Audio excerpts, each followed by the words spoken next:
Do you ever fight about who does what in marriage or how decisions are made? You know, who has the most say or power or who can make the final call on some decisions?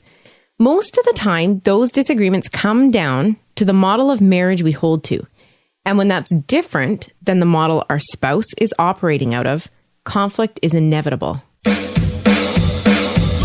Welcome to the Only You Forever podcast. If you want to build a thriving, passionate marriage, we've got the research, the truth, and the answers you've been looking for. And now, here are your hosts, Caleb and Verlinda Simone Gendel. Hey everybody, this is episode number 95, and we are going to be talking about the 3 power structures in marriage and how they affect marriage satisfaction. So, you, me. Go for it. I thought we could just have a power struggle right off the start about who talks next. Well, we know who will win, so. Oh, I see. So last week we had this very fascinating discussion on what every marriage is doing wrong. So if you missed episode 94, make sure you grab that one as well. But for today, this is an interesting subject because I think it's as fundamental to marriage as faith is to our worldview. Oh. But the thing is, like, we hardly ever actually sit down as couples to talk to our spouse about our model of marriage when we're dating or engaged or newly married. Like, who has that discussion? We didn't. Yeah, we should do that. Let's do it today. Okay. Maybe not on the podcast. All right. So let's talk about the 3 models of marriage first, and then how they impact marital satisfaction and how power plays into all of this, and then what we do and what we recommend. Sure. I think so we get to have that discussion.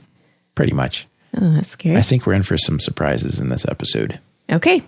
Okay, so power structures in marriage. Christian authors have come to various interpretations of the Bible's teachings about how men and women should relate to one another in marriage. Yes. You see different things there.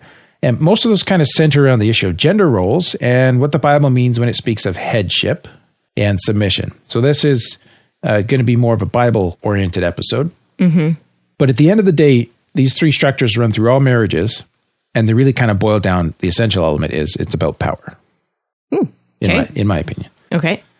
And so various models have been created to kind of explain how husbands and wives should function together in the areas of decision-making and work, like employment kind of work, and leadership. And usually that's where the issues kind of cluster together, is around making decisions and this question of should a wife have a full-time job, which to some people will seem like a bizarre question. To other people, it's a very, very important question. Yeah. And also to leadership, which, you know, when we're distressed as a couple, is usually not about leadership, but about the much less noble but more pragmatic issue of power.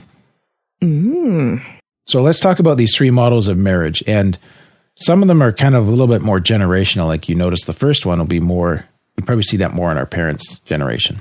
And that's that's authoritarianism. That's the first model. And in this model, the husband holds unlimited authority and leadership. And wives are expected to respond with unqualified submission. So am I allowed to speak up here, or are we just going through the facts? Well, we'll critique them at the end. Okay. I'm good at critiquing. You may have some opinions. Verlinda may have some opinions on this issue. Okay, keep going. Okay, and then as leaders and heads of the house, the husband has an unlimited say in all decisions, and wives are not permitted to question the husband's leadership in any situation. That's how this rolls. I'm just biting my tongue. Yeah. I think there's blood coming out of your mouth. Don't have to take it that seriously. So what I see happening in this marriage, though, is that when I look at these marriages and how they actually play out for Linda, is that the wife gains power and influence in other ways by things like withholding sex, using the scriptures to manipulate, guilting her husband. Okay. In a dysfunctional context. Now, one thing that we are going to know here and again at the end is that there are authoritarian marriages where both spouses buy into the model, and they're both very happy. Yes.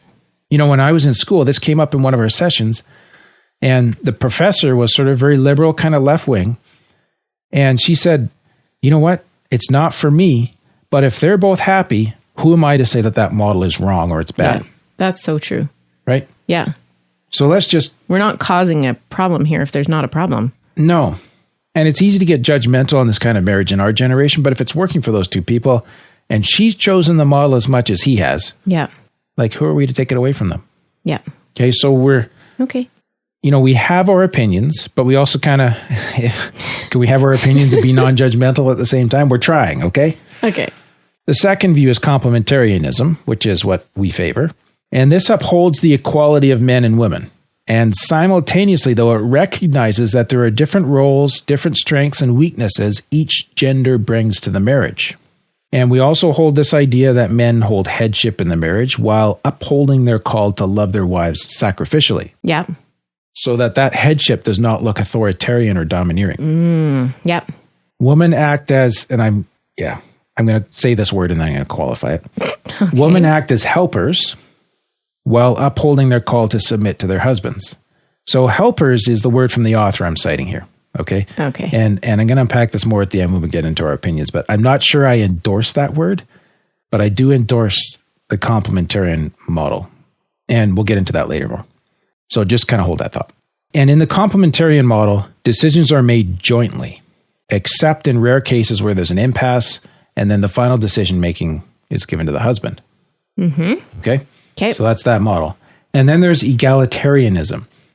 And in this model, men and women not only live as equals, but any hierarchy or headship in the model is erased in the marriage.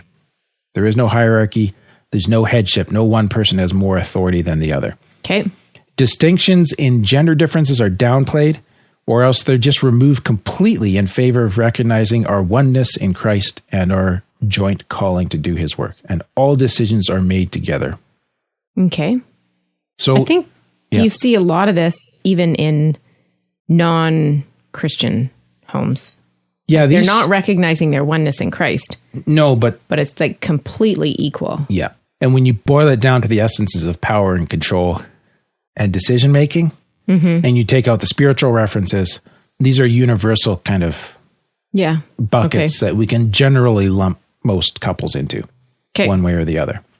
And if you listen carefully, like the roles are an issue in them, like who does what in terms of roles. Yeah. And also the degree to which we acknowledge or bypass gender issues, like are some things typically more female and are some things typically more male. And then decision making and power. So these are kind of the universal elements, right?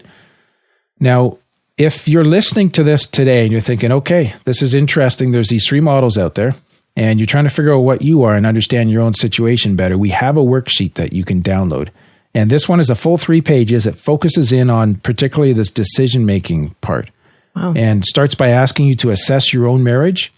And so you and your spouse complete this part separately. And then we give you a way to discuss what you conclude with your spouse so that you can both step back and really open up to each other about how you view the distribution of power and what your expectations about roles are and what role gender plays in each of your minds. So this is going to kind of... sounds fantastic. Yeah, put all this stuff out on the table.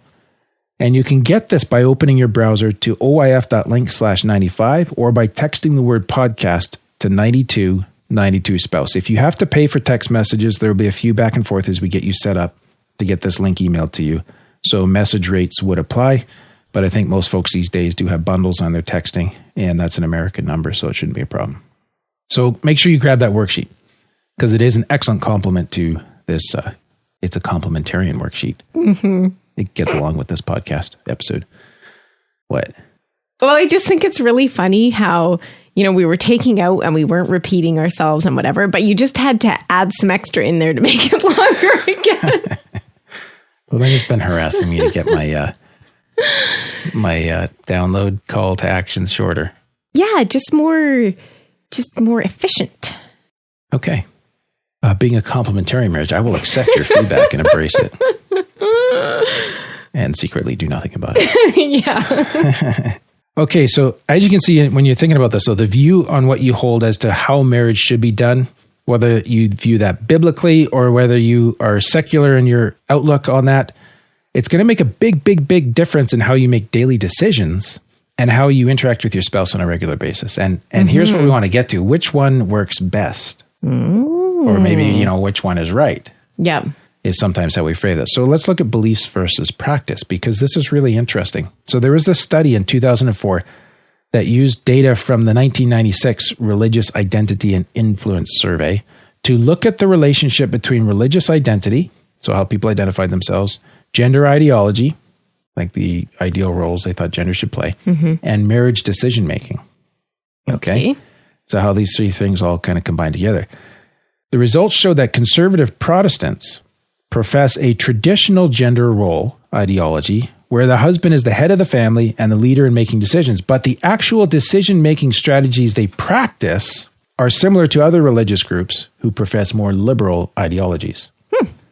Interesting. So they talk the conservative, but they walk the more liberal. Yeah. Theologically liberal Protestants profess a more egalitarian ideology. Ideology? No idea. Is that no E-day or no I-day? In terms of decision-making. But the actual decision-making strategies these theologically liberal Protestants practice are not significantly more egalitarian than conservative Protestants. So they talk a different talk, but walk the same walk. Yeah. Yeah. I'm getting confused, but I'm pretty sure that's how it goes. So finally, though, when it comes to male headship, which is the idea that husbands are primarily responsible for the marriage and family, or that's how I see that idea, I should say. Some people see male headship as I'm the boss. I see it as responsibility. Yeah. But anyways, when it comes to male headship, the number one priority for most conservative Protestant families in terms of actual practice was found to be the husband taking spiritual leadership of the family. Oh. And this was cited more often as important in male headship than breadwinning status or decision-making authority. So this is what wives wanted? This is what, this is couples. Couples, okay. Yeah. Okay. Yeah. And this echoes what we see in our surveys when we do them too. Like, there's a lot of, there's husbands wanting to be this and wives asking how they can get their husbands to be this. Yeah. This sort of spiritual leadership role. Yeah. And really to come into the fullness of that. So that's something we should work on. Yep. Helping people with. So what does this suggest? And the first conclusion is that in many families, ideology and practice often don't line up. Yeah. And secondly, when it comes to the actual practice of decision-making and submission and male headship, many religious families, both conservative and liberal Protestants alike, they seem to meet somewhere in the middle in terms of what practically works for them. And so I think the point for you to take home as a listener is when you discuss this with your spouse, be honest with yourself about what you do practically versus what you claim to believe. Mm-hmm. So you could do that whole worksheet and fill it with your beliefs. Right. But let's look at what you actually do. So that I think that's a good thing to note. Just that they might be different. They might be different, yeah. Yeah. So, question here. Yes. Which structure or marriage type or whatever you want to call it causes the most power struggles? Okay. That's the $1 million question. Mm-hmm. That's why I asked it. It's a little bit of a challenging one to answer, but let's work on it.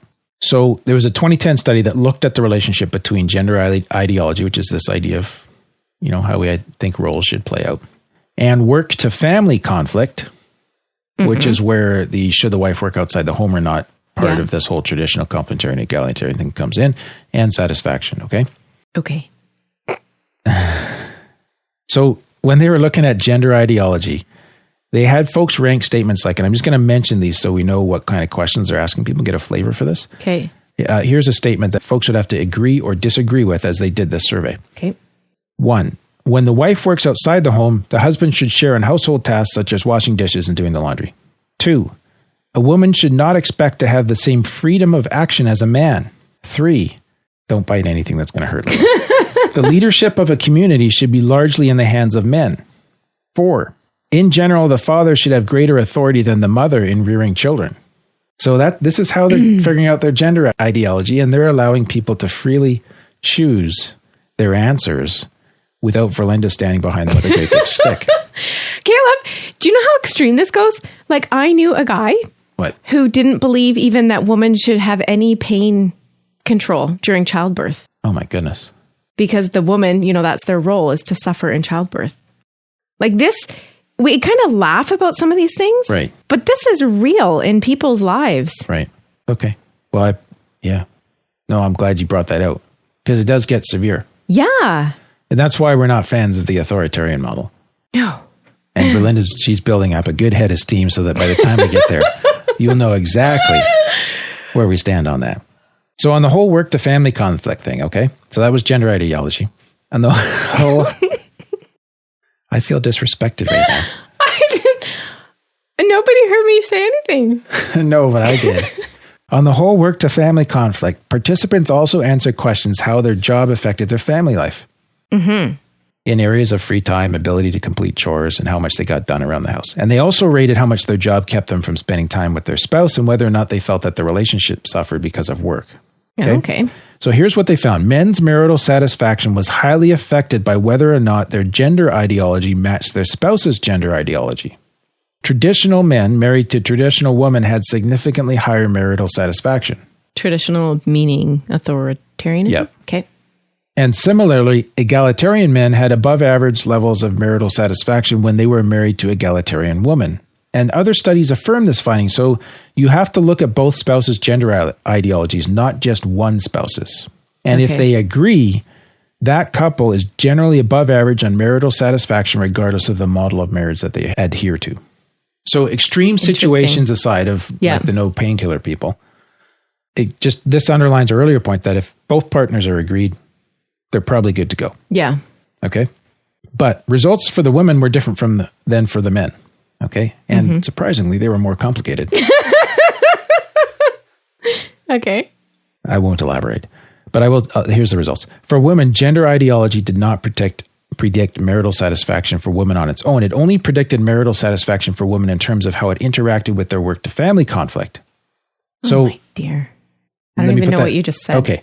If you think about how having a second income, i.e. the wife working full time, if you think about how that impacts marriages, you would understand in our culture that there's outside pressures and expectations, and this plays into both egalitarian and traditional marriages.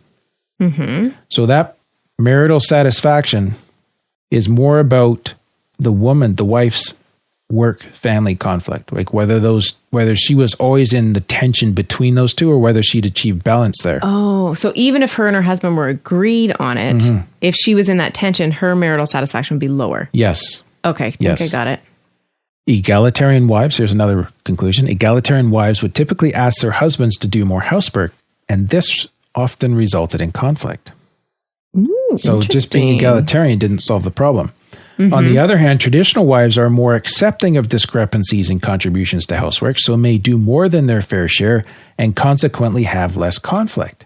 See what's going on there? Oh, yeah, that's interesting. Better for the marriage, but I'm thinking probably harder on the wife, which is a pretty interesting dynamic because she's working all day and then she's working at home, but because they both believe that, they have a happier marriage than an egalitarian couple, which should be more open to that kind of idea. If the egalitarian wife experiences a lot of work-family conflict. Okay, so it just kind of separates what you believe off from what you're going to practice and the actual reality of, okay, how well am I balancing work and family as a wife? Mm-hmm. But it also ends up coming back to husbands because at the end of the day, it comes down to the actual behaviors of their husbands more than their ideologies. So does hubby step in and help with this? Yeah. And is he carrying you through it? So, and this kind of makes sense because it's more about what you do for each other than what you believe. At the end of the day, this is carried out in shoe leather. So you as a husband may hold to an egalitarian view of marriage, but if you are sincerely committed to that, then you have an equal obligation to all aspects of housekeeping and child rearing in terms of your actual physical contribution. Mm-hmm. And if your wife hits a patch of work where she's doing a lot of overtime, you're going to have a full-time job and do most of the housework. Like that's how you have to play this out. Yeah. Meanwhile, your buddy at church, his wife takes care of the housework during the day. They can do all sorts of fun stuff together in the evening. Maybe they're more traditional and she doesn't work. And how this is going to play out in your two lives as you're comparing yourself to your neighbor across the street is there's tension there. You're going to be doing more work than him. And the deal is that you can't have egalitarian values and expect traditional outcomes. So that's just where I'm kind of calling men on the mat here to think about what you believe and what you practice and how that might be injecting tension into your marriage. All right. Now let's think about traditional marriages for a moment. I think my bigger concern there is that if you're both earning an income and your wife is doing the lion's share of the housework and the child rearing, even if there's less conflict, you are severely taxing one very key member of your household. Yeah. Yeah. And so if the income is necessary and your wife is willing, I suggest that you as the husband get in there and get things looking a little more egalitarian in terms of workload. I think that if your wife is willing is a good point. Yeah.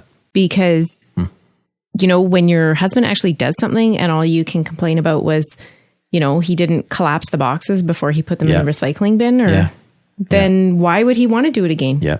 Kind of goes back to our episode on gatekeeping. Yeah. Interesting.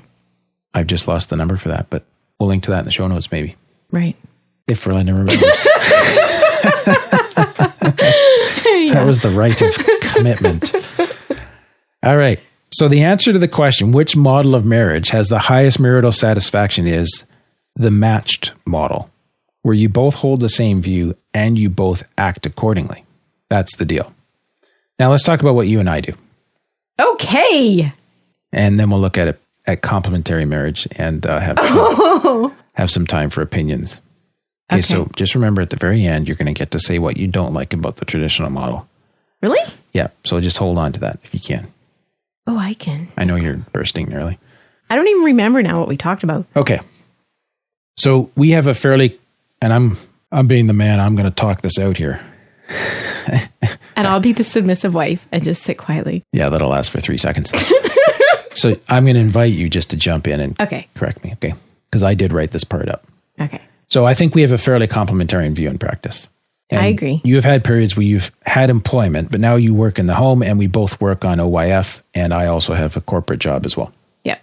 Generally, breadwinning is my responsibility and housekeeping yours. Yep. But if we need to, as we transition to OYF, we've been open to you getting a job, possibly. And in day-to-day life, I don't do a lot of laundry, but I am doing dishes most evenings. Yep. And I will help get the house cleaned up for guests and so on. So I'm very content with how it's balanced out. Mm-hmm. We do clean the house for more than guests, but just, you know. But overall balance. Yeah. I think it works pretty good with us. Phew. For us. All right. I'm off the hook. So overall, while the research doesn't advocate one model over another, I do think a complementary marriage is the most theologically robust model. Yeah. And as such, we found it to be practically useful too. You know, we just don't get into power struggles in our marriage. No. But you know what? Like we have disagreements and conflict, but we don't have power struggles though, do we? I think it's because I'm so submissive. Okay. Anybody who's met you is just like totally rolling their eyes right now. But no, seriously though, like, I don't know if I'd survive in a traditional marriage because I actually have opinions. Yes. And I'm sure those women in those marriages do too, but somehow they're just happy to not voice them or something, maybe. Yeah. Yeah. Or, I don't know. So I think it totally goes back to what works for you. Like if you totally believe in it and you both believe the same model, then that'll work. Yes. So I'm thankful that you, it's not for you, agree with me. I see what you did there. Very nice. Okay. So let's look at a picture of a complementary marriage. And I'm going to the book called Recovering Biblical Manhood and Womanhood. And in that book, a guy called George Knight III. Sounds like quite the man. Oh, he does. He writes don't be too impressed. You're making me jealous. He writes a chapter called How Should Biblical Manhood and Womanhood Work Out in Practice? Okay. So he's going to give suggestions. We've got 4 of them here, and I'm going to kind of give his suggestion, and then I have some comments, and I'm sure you do too. Okay, number 1. Yep. While men and women are equally God's image bearers, at the same time, they will hold different roles in the marriage. So he believes that the man should take on the responsibility of being primary breadwinner, and the woman should take on the responsibility of care for the children and the home. Okay. And where I would caveat this is that we task wives in our culture with relationship development and responsibility, and I would like to see husbands taking more responsibility in that area. Mm-hmm. So I agree in the different roles, but I think that the idea that relationships and emotions are a female thing is more culturally informed than biblically informed. Mm-hmm. Man and woman, I believe, are equally relational and emotional creatures. And we've just socialized men to be less responsive and women to be more responsive to those things. And I don't think that's helpful. I don't think we should necessarily endorse that as being biblical. No, I don't think it's biblical. Yeah. That's cultural. Yeah. Okay. We agree so far. Number 2, although wives should be primary caretakers of the home, this does not mean they should never work outside the home. And so how should it be decided if a woman should work outside of the home or not? He believes the following questions should be asked. 1, is it beneficial to the family? 2, does it aid her husband in his calling? 3, does it bring good to others? And it could be beneficial to the family just because it makes her sane. Yes. Yeah. Like it doesn't have to be financially beneficial, or, I mean, you'd think that would come too, but like as a standard of living. Yeah. Yeah. And but I do want to add something to this point. I just get afraid that when we say wives should be primary caretakers, that we take that to mean that a wife's primary calling is caretaking of the home. In other words, we're saying that the destiny of all married women, their ultimate calling, their ultimate fulfillment is in keeping of the home. And, having you care for our home is like so valuable to me.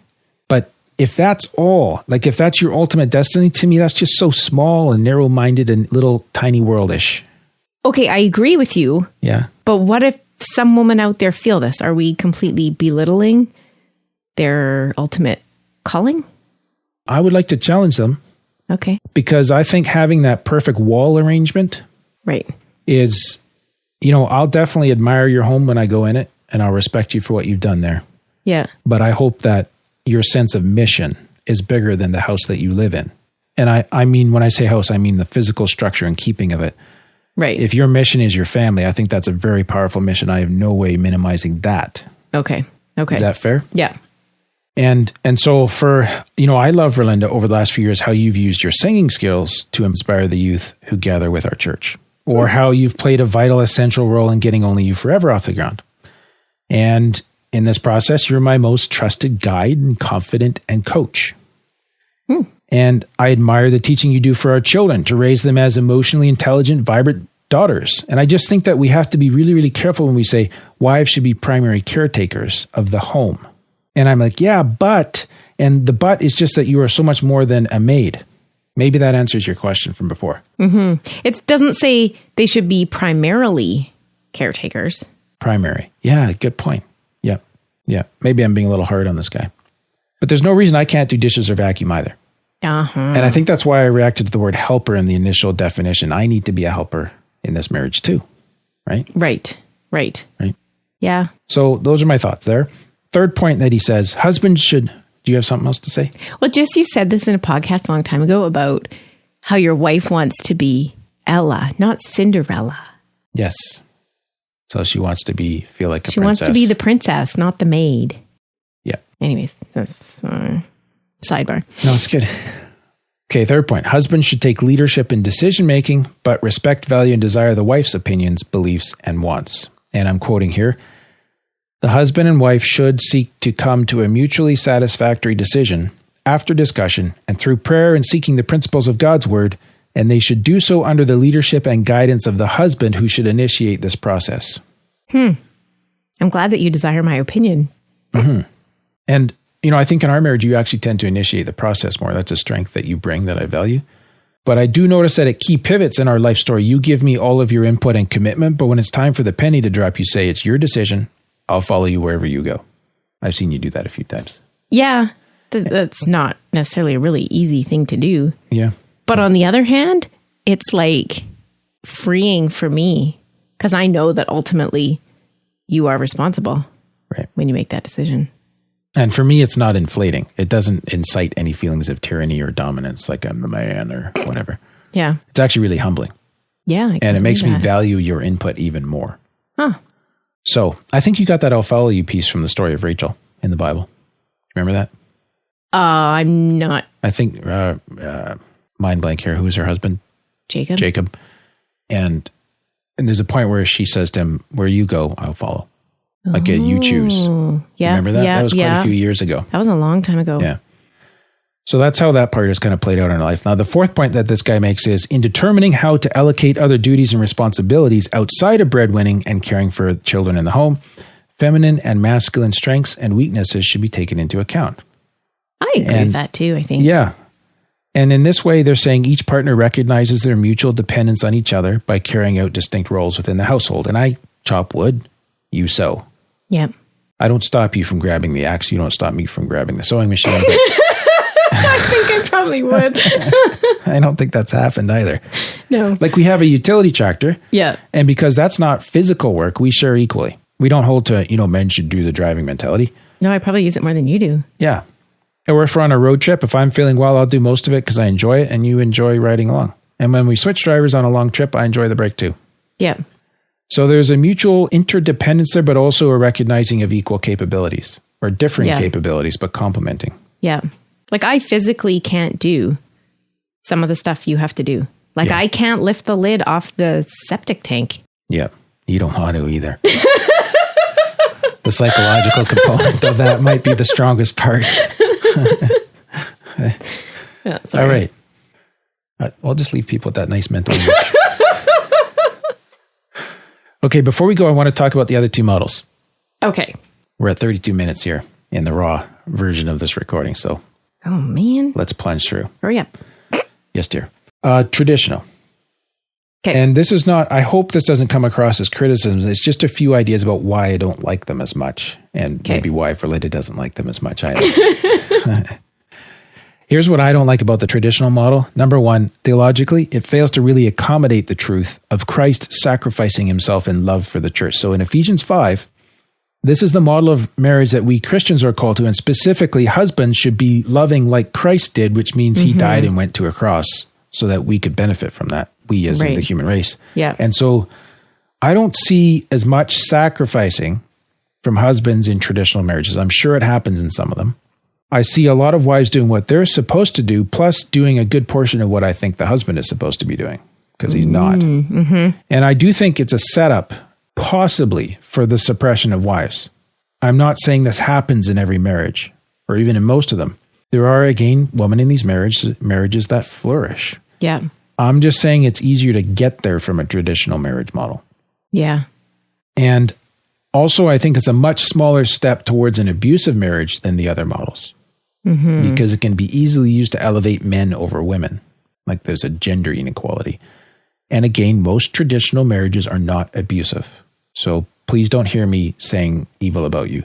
I'm just saying it's a shorter step. And that's good to be very cautious about. But what? I see some things in traditional marriage where if that was you, like talking to me in that way, I would consider it abuse. I would consider it emotional abuse. Okay. But they don't see it that way. Yeah, so is abuse in the eye of the beholder? I don't know. Well, abuse is about power and control. Yeah, and I just see some things go down and I think, man, I couldn't live with that. I could not live with that. Yeah. And yet some of these women are flourishing, as you say. Not all of them. The same example, though, that you talk about? Yeah, pretty much. Wife flourishing? Yeah. Huh. Yeah, that's why we have to be careful of being too judgmental. But at the same time, it does kind of make the hair on the back of my neck stand up a little bit. Yeah. Yeah. Okay. Here's what I don't like about the egalitarian model. My main beef with it is it fails to acknowledge gender differences. And I've already pointed out in this episode that some of those differences are just socialized. But I do believe that there are intrinsic differences in our genders too, and that women crave love and men crave respect. Do I still need love? Do you still need respect? Yes. Absolutely. But there's just a difference in how we prioritize them. And while the cooperative aspect of the egalitarian model is attractive, I think something is lost when we don't acknowledge the biblical concept of headship, because it is there.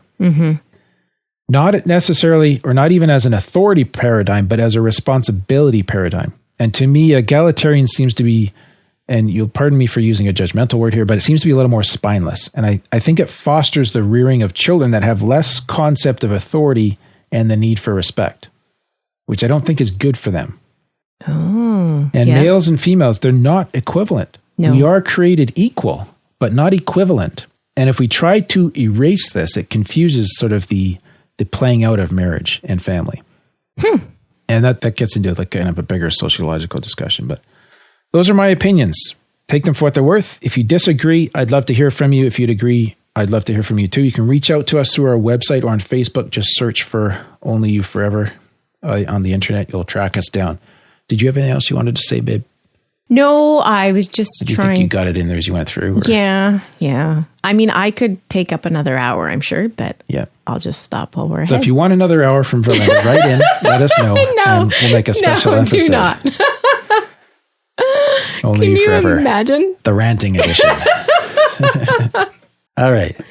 Don't forget the worksheet. It's something you can do together to help you both get on the same page, reduce conflict, come to a deeper understanding of yourselves and each other. You know what happens in marriage is that one of us gets raised this is possible, in an authoritarian home, and another one's complementarian, and we come into marriage and we never talked about, and it's just our models conflicting more than us. Yes. So that's why you should get this worksheet. Okay. If you want it, send a text with the word podcast to 9292 spouse. You don't need to do that for Lynn. I'll just send you an email copy. Or go to the blog post for this episode at oyf.link/95. Scroll down the page, look for the shaded box with the orange button. Did I take too long saying that? That was okay. Oh, good. Let's keep moving. All right. So if you want to get involved in this awesome mission to help save marriages through our podcast, we now have a way for you to do so. We want to reach 100,000 marriages a week, and we figure we're hitting about 3,000 right now. So we got 4,000 downloads, but remember. Oh, but it might not be all different people. Yeah. All listen and yada, yada. So we can't do that without your help. That's you as in our listener. And for even $5 a month, you can help us take steps toward making that a reality. Please go to oyf.link/give to learn more about how you can help us reach more marriages. So we want to shout out a huge thank you to those who left us reviews on iTunes recently. And I'm not sure here, Caleb, if Anonymous is the same person. Yeah. Okay, so Anonymous 5 stars from Canada says, I am thankful for the hope this podcast has given me for my marriage. For the longest time, hope had diminished. Not only was I starting to give up on my marriage, but also giving up on my life. And that's a scary place to be. This podcast reminded me that there is always hope. And to quote, she quotes the podcast here, episode 92, or he, this gives so much hope. If you're an unhappy spouse who decides to stay committed, over time, you will most likely come to a happier place in your relationship. Yeah. So that's a great example of how our podcast is impacting lives. And we are super thankful to be part of this and would like you to join us too. And that link again is oyf.link/give. Next week for Linda, we're talking about how to enjoy sex when you've been taught it's wrong. Oh, that should be interesting. Yeah. So that's all for today's episode. You can read the full blog post or share it out from oyf.link/95. And you can also leave comments or feedback there as well. Let us know what you agree or disagree with. Yeah. And finally, I'd like to make a serious appeal as well for more iTunes reviews. Again, this isn't for our ego. They are encouraging, and we love to share them on the podcast, but the main reason is they help lift the visibility of our podcast in iTunes, which helps us reach and influence more marriages. Thanks, and we'll see you next week. Thank you for listening to the OnlyYouForever.com podcast. Please help us reach and influence a wider audience by rating and reviewing our podcast at OnlyYouForever.com/love. Thanks for listening, and we'll see you next week.